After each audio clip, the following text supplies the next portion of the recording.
Bonjour à tous. Pour la première fois depuis 33 ans, la France accueille sur son sol le sommet de la francophonie.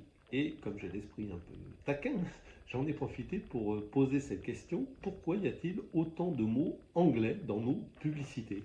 Et oui, puisque nous fêtons également cette année les 30 ans de la loi Toubon, et la loi Toubon dit ceci en matière de publicité, elle dit, certes, on peut accepter qu'il y ait des mots étrangers dans les publicités, mais à, à condition, et je vous lis la phrase, à condition que la présentation en français soit aussi lisible, aussi audible ou aussi intelligible que la présentation en langue étrangère.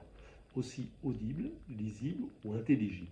Bon, je n'ai pas besoin de vous faire une grande démonstration, il suffit de regarder les affiches dans nos rues, d'ouvrir la télévision ou d'avoir des pubs sur Internet pour constater que très souvent, quand un mot en langue étrangère ou un slogan en langue étrangère est prononcé, 99% des cas c'est de l'anglais, eh bien la traduction française est écrite en tout petit dans un coin et il faut la chercher. Voilà. Donc ça n'est pas aussi lisible, ni aussi intelligible, ni aussi audible. Alors pour comprendre cet apparent mystère, je suis allé voir le gendarme du secteur qui s'appelle l'autorité de régulation professionnelle de la publicité. J'ai rencontré son président et je lui ai dit expliquez-moi comment ça marche.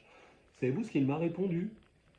Ceci, là aussi je vous lis pour ne pas dire de bêtises, aussi lisible ne veut pas dire en lettres de même taille. Aussi lisible ne veut pas dire en lettres de même taille. C'est pas beau la rhétorique quand même de temps en temps? Voilà, donc vous avez compris, vous faites une publicité avec un grand slogan en anglais, vous mettez la traduction en français tout petit, euh, l'autorité en question regarde, dit c'est très bien, vous avez respecté la loi. Bon, à partir de là c'est quand même assez pratique, et il n'y a pas besoin d'aller beaucoup plus loin pour comprendre. Alors, allons quand même un tout petit peu plus loin pour comprendre comment les gens peuvent raisonner comme ça. À mon avis, il y a deux explications. Premièrement, il faut savoir que la fameuse autorité est composée de publicitaires, est composée de représentants des entreprises et de représentants des médias. Donc, pour prendre un parallèle un peu rapide, c'est comme si vous demandiez comme si les voleurs étaient aussi les gendarmes, quoi. Voilà, donc ça marche assez moyen, ça, ce genre de système. Et puis la deuxième raison plus fondamentale, c'est que, je le dis souvent, on n'apprend pas en France la richesse de la diversité culturelle.